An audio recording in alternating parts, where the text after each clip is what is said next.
তাকে নিরাপত্তা দিতে আমি বাধ্য। যেখানে এই পৃথিবীর বাদশাহ নিজে আমার পক্ষে আছেন, সেখানে আমার ক্ষতি কে করবে বলুন? যার নিরাপত্তার দায় আমার, তার ব্যাপারে সিদ্ধান্ত নেব এমন কোনো উপায় কি নেই যে আমি ওয়াদা ভঙ্গ না করে এ ব্যাপারে নতুন সিদ্ধান্ত নিতে পারি? জাহাপনা, আপনার আপত্তি না আপনার নিয়ে এই নতুন সিদ্ধান্তটা কি আমাকে জানানো যায়? মৃত্যু।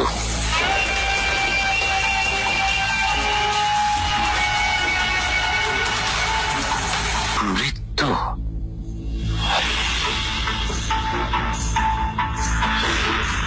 এর কোনো সমাধান নেই হোজা চেলেবি? জাহাপনা, আমার কয়েকটা দিন সময় দরকার। বিষয়টা নিয়ে আমাকে ভাবতে হবে।